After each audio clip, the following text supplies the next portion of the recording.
Bonjour, bienvenue encore une fois dans les bureaux de PCN de la capitale. Je suis avec Élise Lechasseur. Une belle expérience en niveau de triathlon avec le Rouge et Or, aussi plusieurs demi-Ironman. La liste est longue, Élise est un athlète accompli. Aujourd'hui, l'objectif de la capsule, c'est de faire un tour d'horizon des équipements nécessaires pour un swimrun. La pièce maîtresse est sans aucun doute le wetsuit. Le wetsuit du swimrun est un petit peu particulier. Le zipper est en avant, contrairement au triathlon qui peut être en arrière.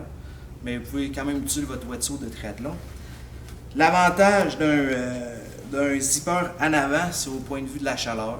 Quand tu t'en vas sur un segment de course à pied, tu dézippes. Il y en a beaucoup qui se mettent l'hydratation aussi, les flasques en silicone à l'intérieur.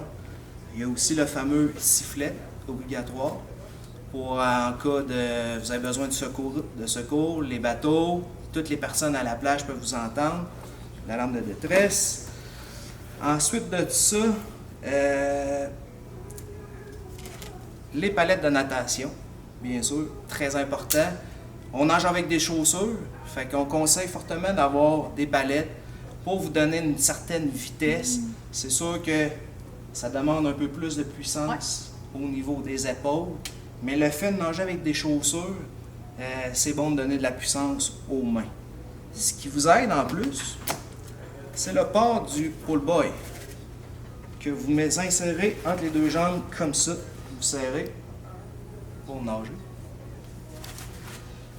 Normalement, la ceinture, il y a une ceinture élastique qui transperce les deux bouées pour être attaché soit à la cuisse, soit au corps. Il y a plusieurs capsules disponibles là-dessus sur Internet si vous voulez des conseils.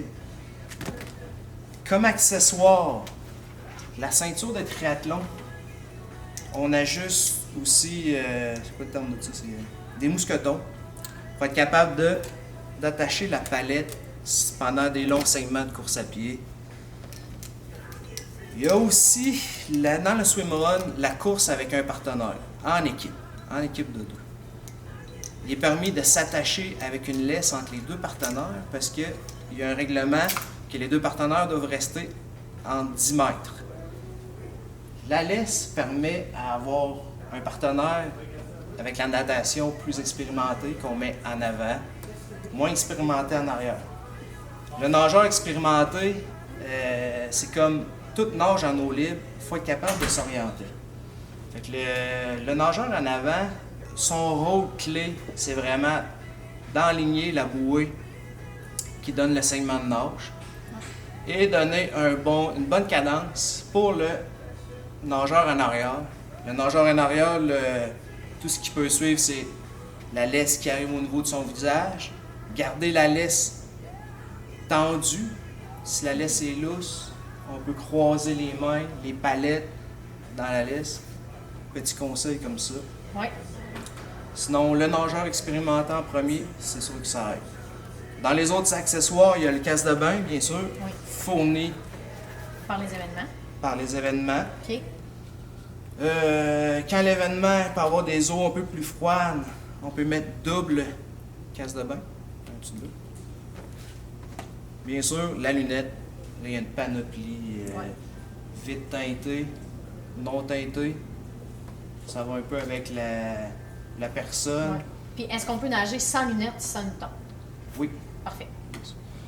Pendant les segments de course, je le mets souvent comme ça, sinon à l'épaule, sinon même, je l'insère Dans la main. dans la manche. OK. Merci beaucoup. Dans une prochaine capsule, on va entamer plus le sujet au niveau du segment de course à pied, la chaussure, le bas Et c'est tout. et c'est tout. Ben, merci beaucoup, Élise. Ça m'a fait plaisir, c'était le fun. C'était le fun. Ouais. Vous avez d'autres questions, encore une fois, on est sur les réseaux sociaux. gringosrunningclub.com. On veut promouvoir le swimrun au Québec cet été. On va être à Montréal le 6 de juillet. On va être à Shinborough au Québec, dans l'Outaouais, le 7 de septembre. Merci beaucoup.